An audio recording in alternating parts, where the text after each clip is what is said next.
And welcome everyone to Decision 2024. It is a big day here in the state of Florida, primary day in Florida, and some big races that could be decided today, or they could go to a runoff election come November. I'm Jackie Nesbro. Thanks for joining us. And I'm Juwan Schrader. Good evening to you. There's a lot going on, a lot to get to. We are also joined by our political expert as well, and that is the professor of political science at Nova, Charles Zeldin. Yeah, and you've been around in politics for a long, long time. What do you make of this election season thus far? Thus far, it's been kind of quiet here in Florida. The early numbers were low. Thus far, it's been kind of quiet here in Florida. The early numbers were low. There hasn't been as much advertising as we were used to. I mean, we're not a swing state anymore. Yeah, so we're not. Yes. So we're not getting quite as many of the ads that we used to get. That's right. But when you talk to people, they're starting to get excited about the race. With the two conventions being held, the Republicans already, and now the Democrats.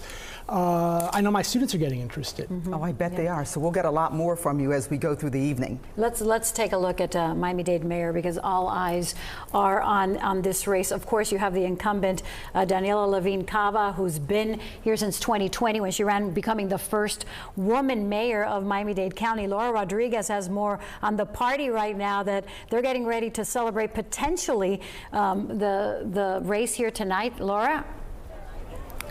Yes, and of course she needs more than 50% of the vote to clinch that win tonight and keep her seat. There were 7 candidates on that ballot today, and let me show you this watch party. More than 100 people are here. I'm outside, but there are plenty of people inside, and this is an election night watch party for Mayor Daniela Levine Cava and James Reyes, who is running for sheriff. Levine Cava is now seeking her second 4-year term. She was a former county commissioner and a nonprofit founder. She was elected Miami-Dade County's first ever woman mayor, as you mentioned, in November of 2020. And she did garner significant attention after the Surfside building collapse in 2021. And she was at the helm of managing that crisis. Levine Cava has told us she plans to continue to prioritize public safety, and she wants to tackle the affordability crisis by increasing tenant protections and rapidly accelerating the supply of new affordable and workforce housing.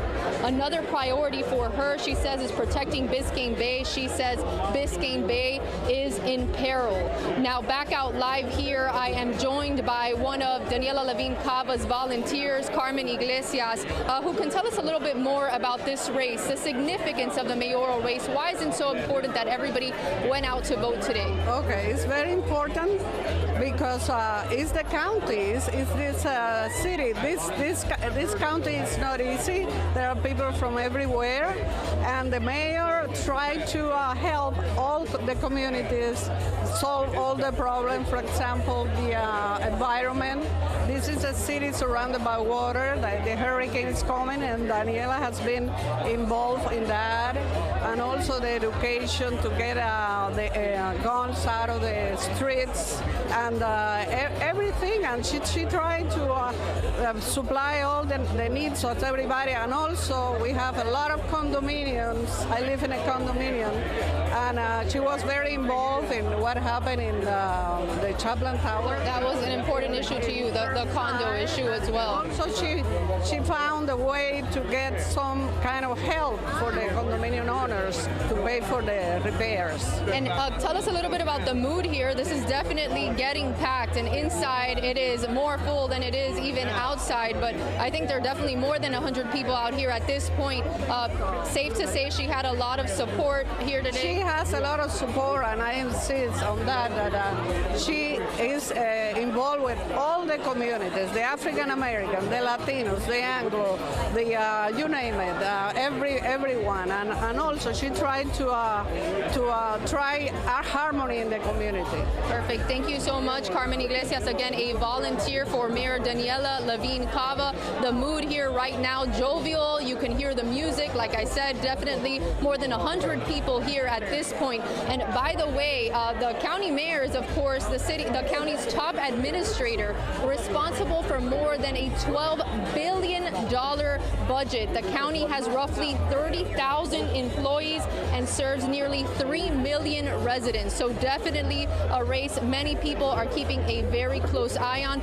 We will continue to be here, of course, and I was told by Mayor Daniela Levine Cava's staff that she is on her way here and should be here within the next few minutes. Back to you.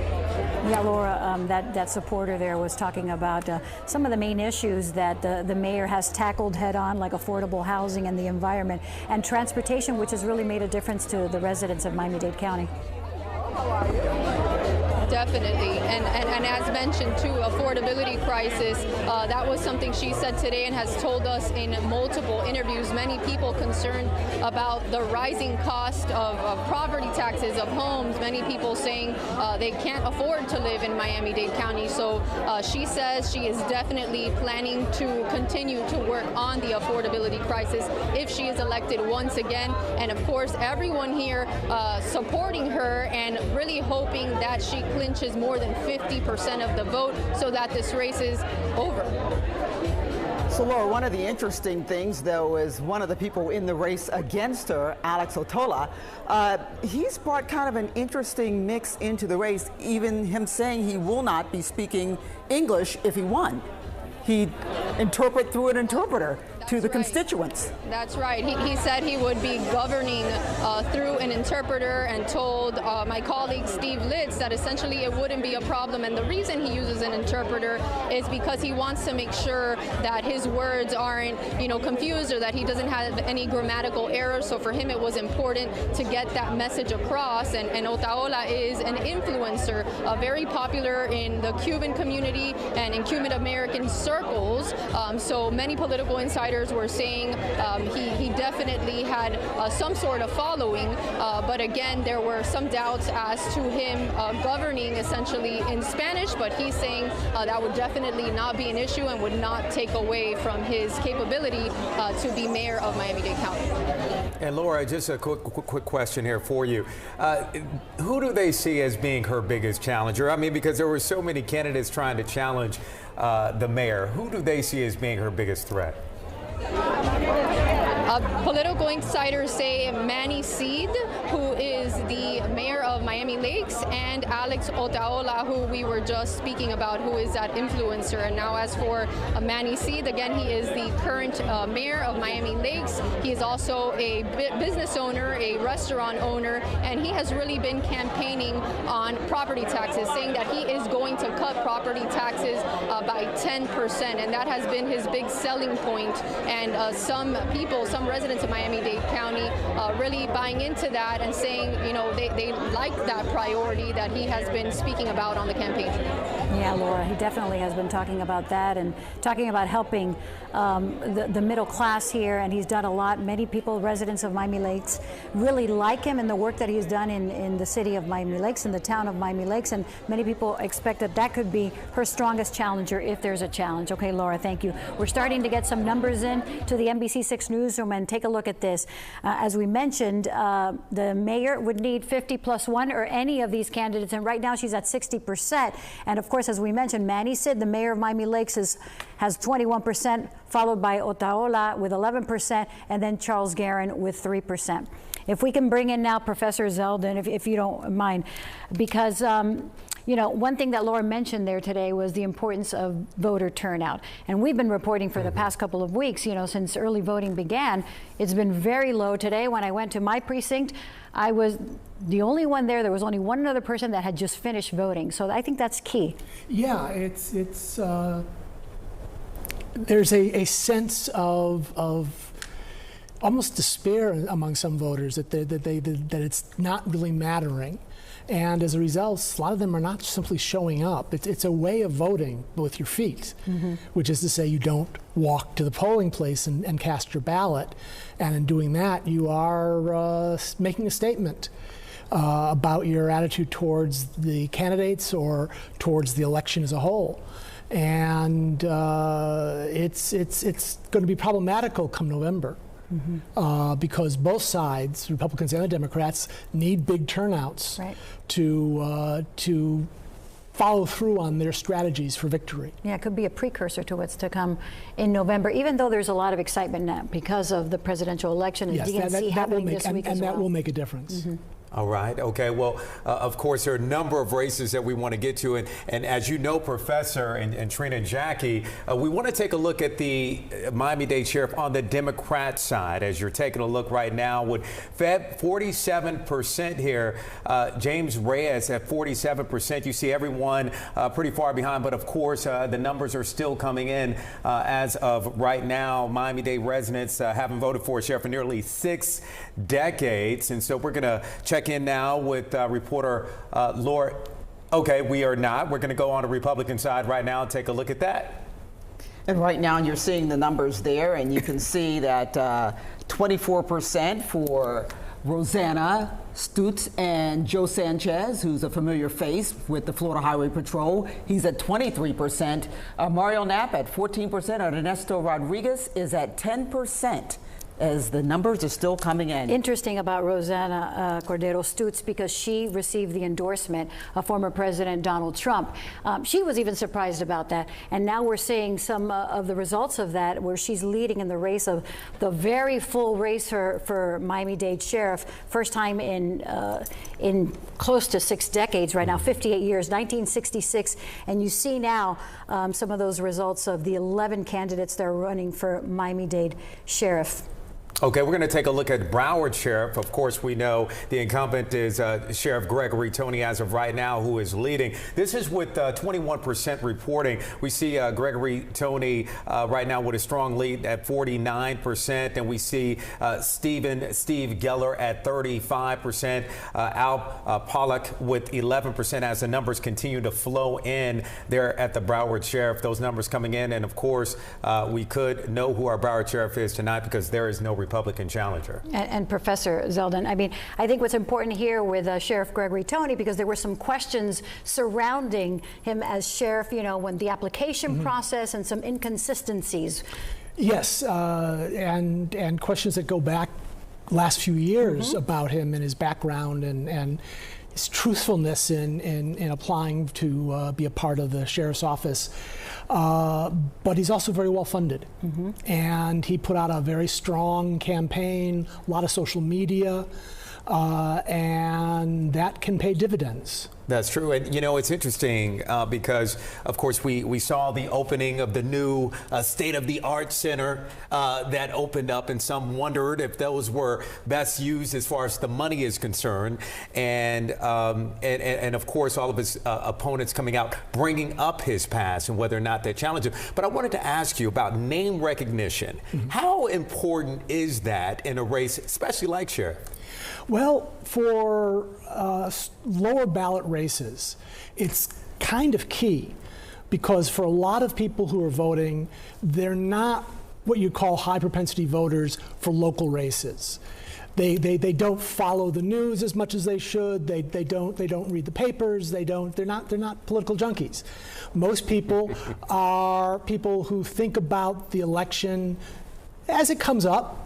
And for the lower races on the ballot, you're dealing with people who many times they just simply don't know who they are. And so name recognition can gain votes simply because people know your name. They've seen your social media. They've seen an ad that you ran on TV. They saw their name on lots of billboards on people's lawns. That can make a big difference. The lower you go on the ballot, the more name recognition matters. Yeah. That is so true. We'll get back to you in a little bit, but right now we want to go to Lorena Inclán. Speaking of a sheriff's race, let's go back over to Miami-Dade and talk to Lorena about how things stand right there. Lorena Inclán. Well, good evening, guys. We're at the Sergio's restaurant in Doral. This is the watch party for Rosie Cordero Stutz. She is here. She walked in a few minutes ago to applause, a smile on her face. A lot of her supporters here right now. I'm going to move out of the way so you can see the crowd forming behind me with Rosie T-shirts and also signs for in her support. I also saw someone with a T-shirt that said that Rosie's the most qualified and the only one Trump endorsed. Obviously, that that endorsement very important to Rosie and her supporters as well as we await the results here. The polls just closed about 44 minutes ago. Not all of them have reported, but I just checked right now, and so far she is in the lead. But again, not all the precincts have reported. So we will wait and see just exactly how this shapes up here. But Rosie already here with her supporters. She is the only female Republican in the race, and one of the ones who has raised a lot of money in this campaign.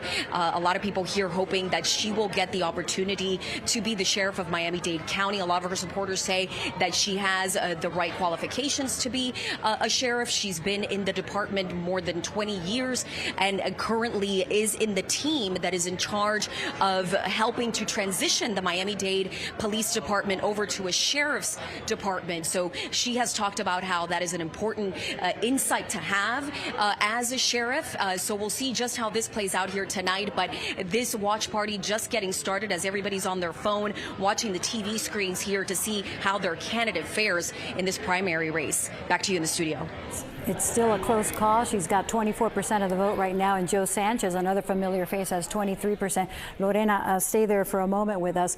You know, the interesting about this race in particular, of course, it's the first time that Miami-Dade is voting for a sheriff in so many years. But in addition to that, because of Director Freddie Ramirez, who had put his name in the ring early on, and then what happened to him that he subsequently took his name out of the ring, then you have all of these people that went into the race, 11 for the Republicans and 4 for the Democrats. So it's interesting to see how this has shaped up, and you have a lot of people with a lot of years of experience within law enforcement. As you saw, Rosie Cordero, I mean, she's got many years, as well as Joe Sanchez as a commissioner also in law enforcement, and Mario Knapp as well. And that's going to be a very important situation to have that experience when we're talking about the transition between what has been a director's position and now to a sheriff position, because of course in Broward County we have seen that. Yeah, so very true. Taking a look at those numbers once again, as Jackie just mentioned, Rosanna with the lead, but again it is still very, very tight. But we're looking at about 20% reporting. And Jackie, you mentioned that of course she got the endorsement from Donald Trump, and I want to come back over to you and ask you about that endorsement and how the endorsements play in part to primaries like this, even though there's low voter turnout. Well, endorsements do matter. If there's somebody that you trust and they say, this is a good person, this is a good candidate, this is the person who's going to win, that can shape people's voting attitudes, and which they bring then into the polling place and they follow through on. There's a lot of trust in Trump among Republicans, and to the extent that he backs a candidate, that's like bringing in a sledgehammer and saying, vote for this person. And so that's a big advantage to have. But it doesn't necessarily mean that candidate's going to win, but it's a great advantage to have. It certainly has translated. Many people didn't even know who Rosie Cordero Stutz was until that endorsement, and by all accounts, I remember covering it, and she was even surprised by the big endorsement, which of course has made a difference in her race. But that's not always the case. You know, depending on who is endorsed, it's not always the case, and especially in the state. Yeah, endorsements, it depends on the endorser and how people feel about the endorser. And to the extent that people have questions about the endorser, or they don't follow the endorser, they don't listen to the endorser, it's words. It doesn't have much impact. But that's why someone like former President Trump carries weight in this state. At least here in the state of Florida. Well, let's move on to some school board races and take a look at Broward first and get the numbers over there and see exactly how things are weighing in. You can see right now that we have Maura McCarthy-Bullman. She's at 52%. We have Chris Cantor at 29%, and Daniel Pena-Fanjolo is at 19%. Then you see Sarah Lenardi is at 71%, and Jason Lee Loring is at 29%. Now, the big interesting race or contender in this one, of course, is Tori Alston, because he was appointed by Governor Ron DeSantis. 76% for Jeff Holness, and Windsor D. Ferguson Jr. at 24% right now. And that is District 5, and again, as they continue to come in, but like you said, there were some appointees, and so it was kind of interesting to see what was going to happen with them, like you said, with Tori Alston, who was appointed by the governor. Well, that has been the question surrounding these races as well, because of how political some say that these school board members' positions have gotten as a result of the governor, you know, taking part in a lot of decisions. They are de facto partisan positions at this point, because of the backing by the governor, and of course they're going to become partisan positions in the future. People are voting party. So let's get more on all of that from Ari Odzer. He's live for us right now to bring us up to speed on what's happening. Ari. So we're in Pembroke Pines.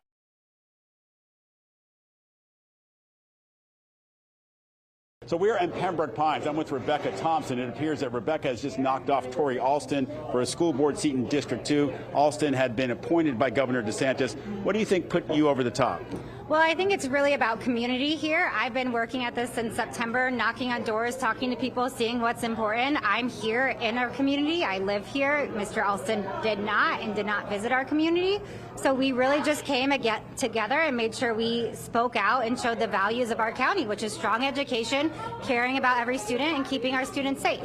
And what is your top priority once you're on the school board? So I really want to bring our District 2's voice back to the school board. So I want to make sure I'm having in-district office hours that people can come to me if there's issues. I also want to increase mental health support and make sure we're spending our money wisely. Okay, there you go. Rebecca Thompson will take District 2's seat on the Broward County School Board. I'm Ari Odzer. We're in Pembroke Pines. Back to you guys. Ari, thank you so much. So there you have it. Those are the final numbers there. Broward School Board District 2. It's already been announced. Rebecca Thompson with 68% of the vote has won this race against Tori Alston with 32%. And we've been looking at these school board races, as we mentioned, because of the politics involved now with this. Professor, if I could ask you now, because, you know, a lot of the voter turnout, many people are seeking the young voter and how that will affect the election, and specifically here in the state of Florida with the marijuana that's going to be put on the ballot. So how do you think that's going to affect voter turnout, specifically with young voters? Well, it's an issue that many young voters have an interest in. Many of them have problems with laws limiting recreational drugs. Not so much necessarily that they're using it, so much as they're bothered by the government telling them they can't. And so it definitely has the potential of drawing young voters into the race. I think the Democratic candidate for president is going to have an even greater influence in that regard. Mm-hmm. There seems to be a greater sense of enthusiasm from young voters now that Harris is going to be the candidate. She has actually been nominated as the candidate already for the Democratic Party. And that will have an impact here in Florida as well. Mm-hmm. Yeah, the state of Florida, you know, just a few months ago before Vice President Kamala Harris became the nominee, even though it's official now. But before that, the momentum seemed to have changed from the Republican Party after the RNC, after the attempted assassination attempt, and then now with the DNC, with the vice president on the ticket, and with her vice presidential nominee as well. It seems to be a shift. Do you believe that now that the DNC will end on Thursday night, that will stay, and then it could shift back, specifically here in the state of Florida? It could. There are more registered Republicans than there are Democrats. Like 1 million, maybe? About 1 million, right. And that is significant. But there are just about as many independent voters, and it's the way they break. And a lot of young voters are independent voters. So the Democrats are banking on the enthusiasm for Harris continuing on, drawing in young voters who are independents who would vote Democratic in the presidential race. I think that's a possibility. But it would be nice for the Democrats in Florida if they got a little financial support from the DNC, which as of now isn't there. And go ahead. No, I was going to say, well, we're going to go to Daniela Levine Cava in a little bit, but we'll vamp for a little bit until she comes aboard. On that, we had been a swing state for so long. It was always Florida, Florida, Florida in the general election. But could these young voters, these independents, swing us back to being a swing state if they get into play? If they get into play, if they Okay, come I'm out sorry, in we're large going to have numbers. to cut you off right now. We're going to get right back to you. Yes, we're going to go ahead and take here she is, Miami-Dade Mayor Daniela Levine Cava. She is coming out, and I believe to a victory. I believe she hit that 50+% mark, because I see 60% right now. Let's listen in as it looks like she is celebrating another win. Miami-Dade, thank you! We did it, and we did it together. I am truly humbled and so very, very honored by everything that you have done. Your vote of confidence, your trust in re-electing me to serve another 4 years as your mayor.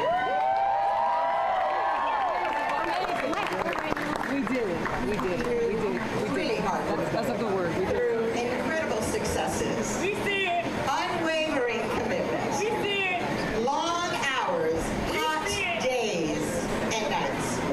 We have marked a decisive win, despite facing 6 opponents who attacked us, who lied about our progress. We faced them head on. And we knew from day one that we would be a people-powered campaign. That is how I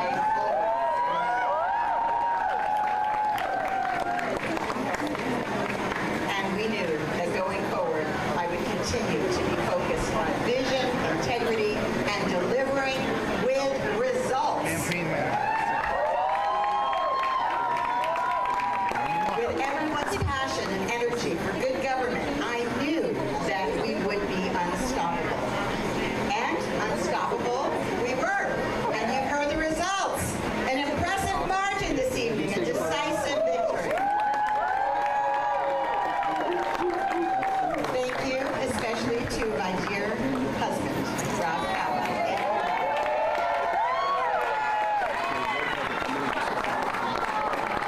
Honestly, he's all about it.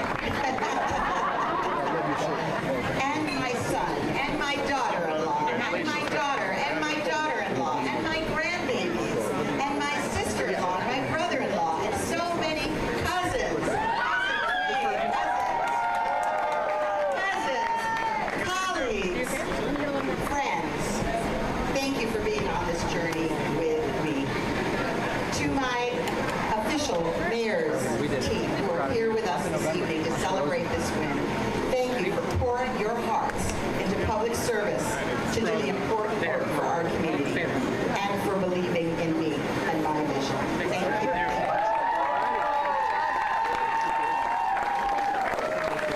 And to my campaign team, my family for the last 2 years, really, it's a mighty and strong team of young, committed, passionate, idealistic people who poured their hearts into this campaign. Thank you from the bottom of my heart for trusting me, for showing up every day with smiles and lifting me up. Thank you, campaign team. And then our volunteers. Incredible. You got me on the ballot by petition. Almost 20,000 signatures. Incredible. You knocked on over 150,000 doors. You completed well over 100,000 phone calls.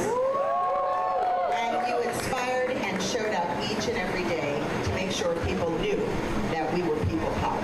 That's you. And to the many who've endorsed my campaign, from our Miami-Dade County commissioners, and is Commissioner Quan Higgins in the crowd?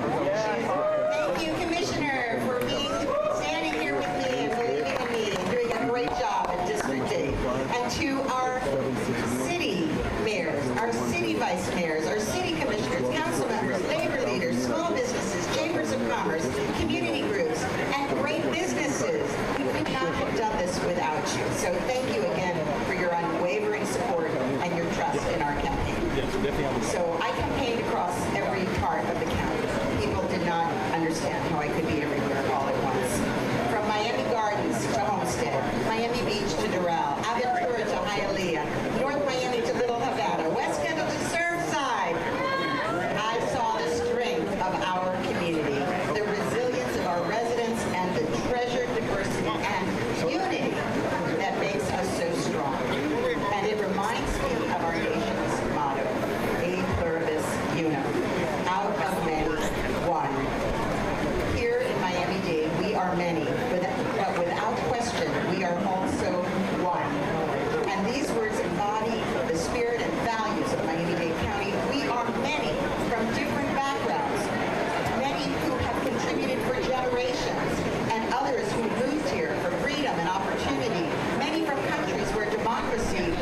was trampled, and here they found refuge. Here we celebrate our freedoms and differences, and we know our democracy is sacred, so we fight to protect it. We are many, and yet we embrace with love and respect each other across our differences. We are many with a passion and determination to solve our challenges together, more resolute than ever to tear down any barriers to opportunity, not each other. At a time when so many want to divide us, they put up walls between us based on political differences, silencing voices of reason and progress. And in Miami-Dade, we have shown that we can lead differently. And nothing gives me greater pleasure and pride than when people say to me that they see that I care for all our communities. And indeed, I do. So we celebrate collaboration, we celebrate compromise, because that's how we can win and achieve great progress. And here are members of different political parties, not seen as enemies, but rather sometimes loyal opposition with different ideas, and these differences must be respected as our safeguard against becoming dangerous, repressive regimes like Venezuela, Cuba, and Nicaragua. In Miami-Dade, we showed the state and we showed the nation that they believe with me that we, in fact, can come together to get the jobs done through trust and a true commitment to community. So just as I promised you 4 years ago tonight, I again promise to lead this way for 4 more years.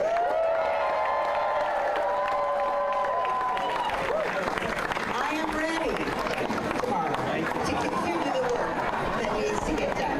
We're going to double down on our housing challenges. We're going to continue to invest in our infrastructure so we can be future ready. We're going to prioritize healthy and safe communities, and we're going to ensure that our county is resilient to protect and preserve our environment.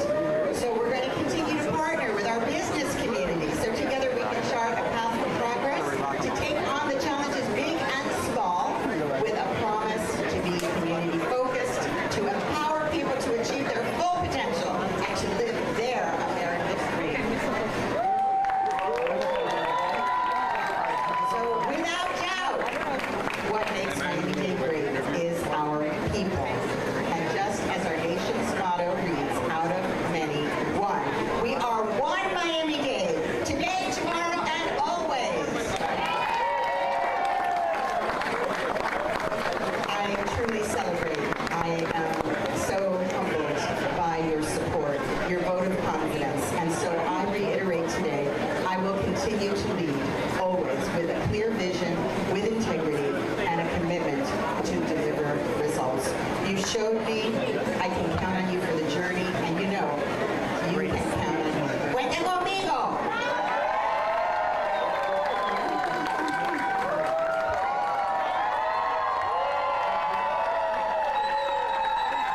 And with that, estamos unidos.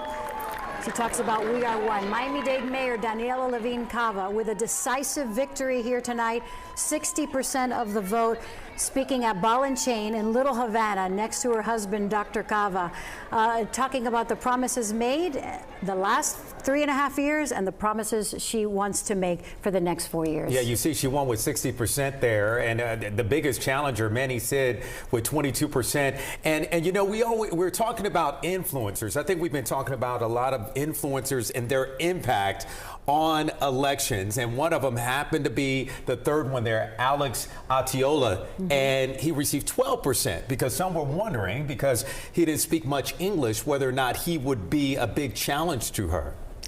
Well, it's Miami-Dade, and most of the people there speak Spanish. Even if it's their second language, they speak Spanish. And as a result, they could follow what he was saying. And he obviously had his supporters. But you have students. So it's all about the time of influencers now. You have students, you're a professor. So you see these students coming in with this thing right here, and they're on their social media platforms all day, and so I'm curious as to that impact of influencers. Oh, influencers definitely can have an impact. It's a question of who do you respect. And when you've been raised on the online environment, when you've been raised in social media, as our current generation of teenagers are, and 20-somethings are, they listen to the people who they hear online. Whereas we may listen to a politician or to media figures. To them, these are the people with the word, with the knowledge, with the opinion that deserves listening to. And they listen to these opinion makers, and they can have an influence. Well, back to the question I was asking you before we went to the mayor and her big win at 60%. Could we become a swing state again with all of these young people and all of these people who are independents or undecided? If depending on how they break, yes. I firmly believe that Florida will be a lot closer than people think it will be. That we're going to be back to a close race. Now, close race could be 50,000 votes, but out of millions who vote, that's still pretty close. And it's really going to come down to a question of which side gets their voters to show up, and then who convinces the independent voters that this is the time to vote for their side. And a lot of independent voters are younger voters, and the Democrats are banking on that. Yeah, I think so many different issues affecting Americans today, and specifically in the state of Florida as well. And when you're talking about what the mayor said about affordable housing, and this is something that she's really tackled head on early on as mayor of Miami-Dade County, but also with mass transit, which she has been a fiercely fighter for, and also the environment that she was talking about. But one of the sticking points that she did have to contend with and is still contending with is, of course, the incinerator project, which has been something kind of a sore spot for her. 3 different locations that were trying to be decided on. A lot of residents and even here in Miramar, because they were concerned about what it could do to the residents. It was only about, a couple of miles away from where that location was headed. So, considering all of that and the fact that she got 60%, I think that people have been content with the work that she has done for the past 3.5 years. I would say so. It's 60% is hard to get. Yes. It is decisive. It is a decisive victory. There's a reason why when we amend the Constitution, it's a 60% vote. We want a supermajority of supporters, and that's what the mayor got here. But she had a ground game that was unmatched. Her competitors couldn't come up with that kind of ground game. She had a lot of people on the ground. She had a lot of commercials. She spent a lot of money in advertising. And if you don't have that money, because of course money is the milk of politics. So I think that's one of the other things. And again, she had, county-wide name recognition. Yeah, she definitely had the recognition. She had the advantage that all incumbents have. You know that. Yeah. Now, that could be a problem, but it's also an advantage that because people know who you are, and if you've got a good ground game to go with it, if you've got the advertising budget to go with it, you can swing that into a victory such as this. If we can kind of pivot a little from Florida to national politics, and you talk about the issues facing Americans, what do you think is the most important issue when you're talking about the economy, you're talking about reproductive rights, you're talking about immigration? What will bring people out to the polls and vote? All of them. It depends on the individual, but the economy is clearly in most people's mind number one. Inflation hit people hard. And while inflation has come down, prices haven't. And people are feeling it. And they're struggling. That sort of kitchen table issue, as they call it, is often key in elections. That stated, there's a lot of people for whom reproductive rights is their issue. That's the issue that they're most strongly associated with because they mean so much to them. And so either one of those could bring out voters, and immigration will bring out Republican voters. That's right. So all of them have an impact, but I think it's the economy, stupid, is still right today as it was back in the 90s. Right. The economy really has an impact, and that is the burden the Democrats have to deal with. And on that note, you're starting to see the unemployment numbers tick up. Yes, unemployment numbers are ticking up, but they're still relatively low compared to historic numbers. But inflation is going down, and there may be a equation of, as inflation comes down. Well, that's what Paul wanted. He wanted unemployment to tick up so people wouldn't have as much money to spend and drive inflation. Exactly. But if you're the person getting laid off, not so much fun, No, it's anything but. I want to talk about Senator Rick Scott, of course, is another one that is running for re-election here as senator. And the person that looks like will be, and of course we just saw 90%. We see some numbers here. Projected winner. Get to the full screen here. To be the candidate for the Republican Party. And of course, by all accounts, it seems like it will be Debbie Mucarsel-Powell, who was a congresswoman here in South Florida and then lost a race after that. What are you hearing in terms of the incumbent Rick Scott versus Debbie Mucarsel-Powell? Well, the thing about Rick Scott is that almost all of his races have been close races. But he's got the budget by himself, let alone by what he can raise, out of his own pocket, to raise a good game, to advertise, to get his message across to the voters, and that has paid dividends over the years with his elections.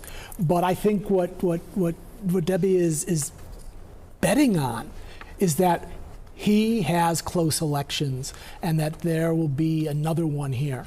And we're looking at the numbers on the Democratic side that Senator Scott will be facing, and as Jackie just mentioned, and as Debbie Mucarsel-Powell with 66% over Stanley Campbell at 24%. This is 80% reporting Stanley Campbell, the brother of Luther Campbell, and you see the other numbers coming in as well. And we're going to get some other numbers because we're looking at the supervisor of elections. And Jackie, you just recently interviewed many of these candidates. Yeah, those three in particular: J.C. Planas, Willis Howard, and Arnie Weiss. Interesting here, of course, J.C. Planas has an extensive career in public service. He started as a Republican, and then he turned to run as a Democrat for Miami-Dade Supervisor of Elections. Of course, this is the first time that Miami-Dade again is voting on a Supervisor of Elections. Interesting race. Do you think that he, because he also has major name recognition, could be the winner? Name recognition matters. And his numbers right now, are good. So I think, it's, well, they have to count all the votes. Right. Okay, we're going to look at the numbers on the sheriff's side and the sheriff's race, and the projected winner, James Reyes, at 47%, reporting the projected winner. And I believe we're going to go to Lorena Inclán. She is live following the races, and of course, what we've been talking about on the Republican side, you see at 24%, and that is Rosanna Cordero Stutz, and I believe she's live for more. Lorena? That's right, Joanne. She is in the lead right now with precincts partially reporting. We'll see how the night continues here, but a lot of excitement here at her watch party at the Sergio's restaurant in Doral. As more people have started arriving, you can see the crowd is getting larger here, with more people wearing her T-shirts and carrying her signs. I just saw a staffer from Congressman Carlos Jimenez show up as well. He has endorsed her in this race. She also has endorsements from Senator Rick Scott and several other sheriffs across Florida as well. Obviously, her supporters here believe that she is the right candidate for this job. She has almost 30 years of experience on the Miami-Dade Police Department. And right now, she is the assistant director in charge of the team that is trying to help transition the police department into a sheriff's department or sheriff's office. I had a chance to speak with Rosie's younger sister who's here, and not only is her sister here, but also her parents and other siblings as well. This is a family affair tonight, all of them here to support her. And I asked her why she believes that her sister is the right person for this job. Take a listen.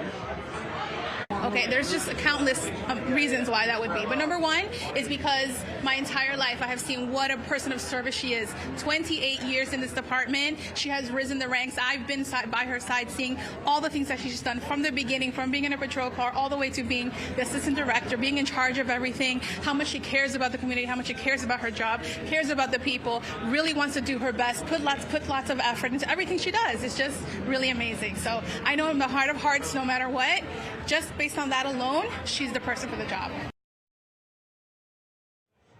And probably the most important endorsement that Rosie Cordero Stutz received was that of former President Trump. People here tonight wearing T-shirts saying that she's the only candidate endorsed by the former president, something that is, of course, very important to her supporters, and also something that Rosie Cordero Stutz applied for or sought for a long time, trying to get his stamp of approval. So that is something that a lot of people here are talking about tonight as well. As we're looking at the results, Rosie Cordero Stutz in the lead right now, followed by Joe Sanchez. We'll see what the night entails as the rest of the precincts start sending in their voting tallies, and we'll keep an eye on things here. Back to you in the studio. All right, Lorena, thank you so much. And looking at those numbers right now, and among the Republicans, Rosanna Cordero Stutz remains in the lead at 24%. Joe Sanchez, this is on the Republican side, at 23%. Mario Knapp at 14%, and Ernesto Rodriguez at 10%. Yeah, Rosie with close to 30 years of experience as well. A lot of experience on that ticket there on the Republican side, as you can see.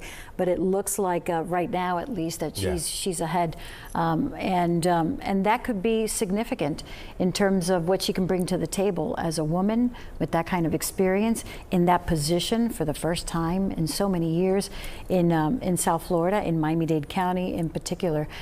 So it seems as if that the fact that the former president did endorse her, and it was such a hyper local race, and the fact that the former president endorsed her, I wonder what the reasoning was behind that. I'm not sure why he would do it. Obviously, she sought out the endorsement, as others did, I'm sure, and he liked what he saw. And he likes to have an influence on local races as much as national races.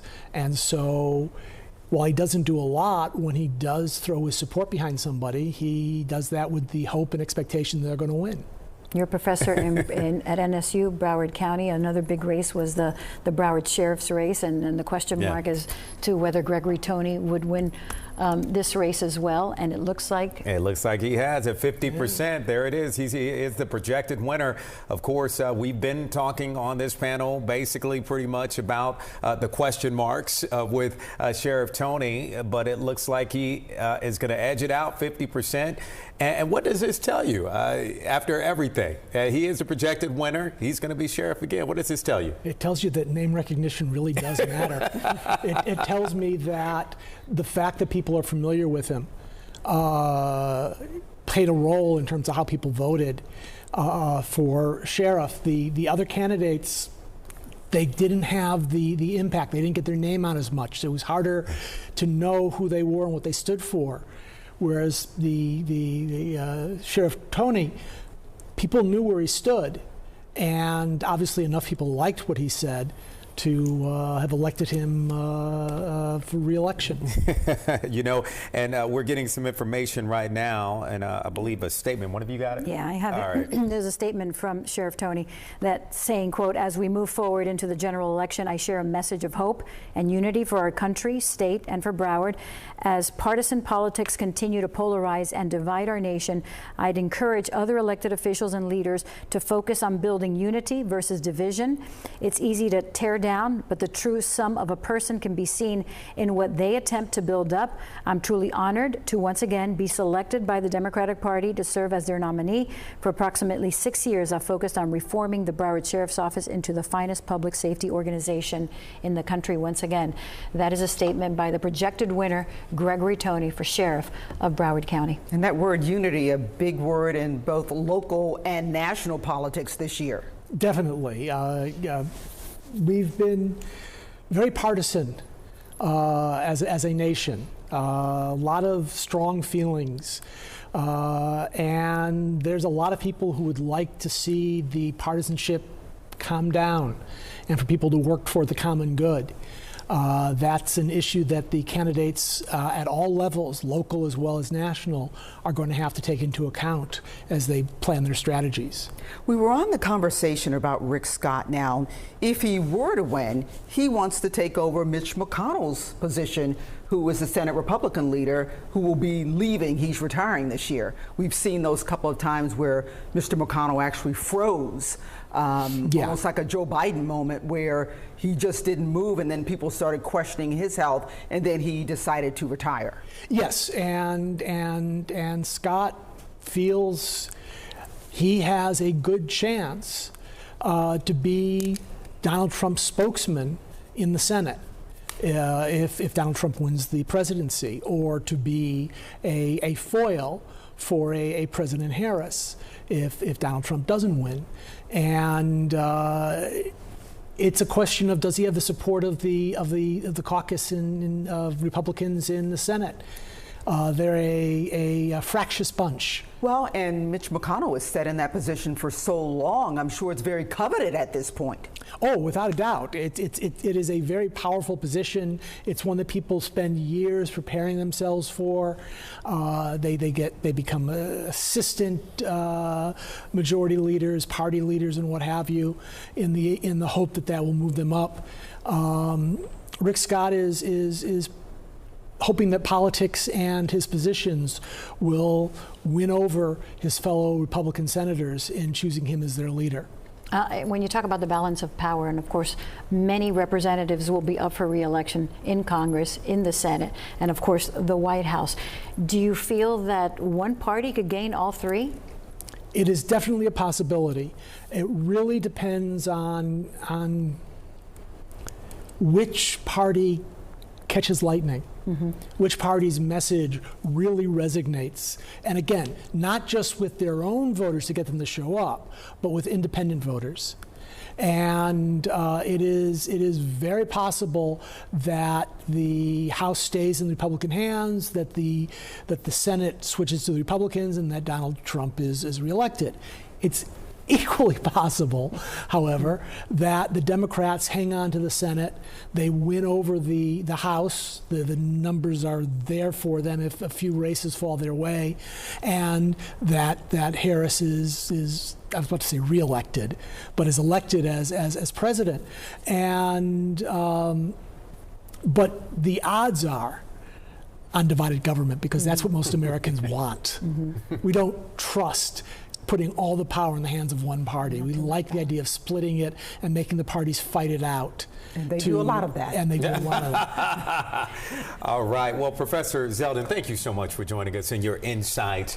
Oh, my pleasure. Yeah, we really enjoyed your insight. And we want to do another wrap up here for you. And we want to also thank you for joining us on our streaming platforms. Here is a look one by one as you look to projected winner and once again reelected Daniela Levine Cava with 60% of the vote, will be mayor for another 4 years in Miami-Dade County. Yeah, she just gave her acceptance speech in ball and chain and talking about we are one Miami-Dade, and of course she gets another 4 years as mayor of Miami-Dade County.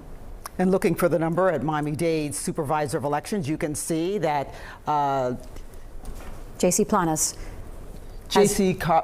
And I always call him Juan Carlos. J.C. Planos is at 46%, Willis Howard at 39%, and 15% for Arnold Benjamin.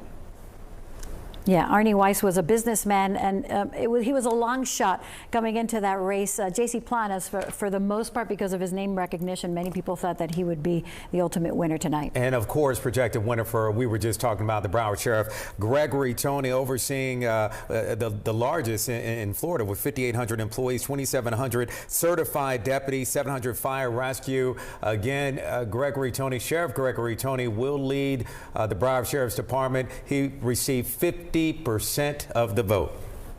And let's look at some of the school board members, or actually sheriff. Let's talk about sheriff, because we have been talking about sheriff. The 4 candidates vying for that position on the Democrat side, and James Ray is the projected winner with 47%.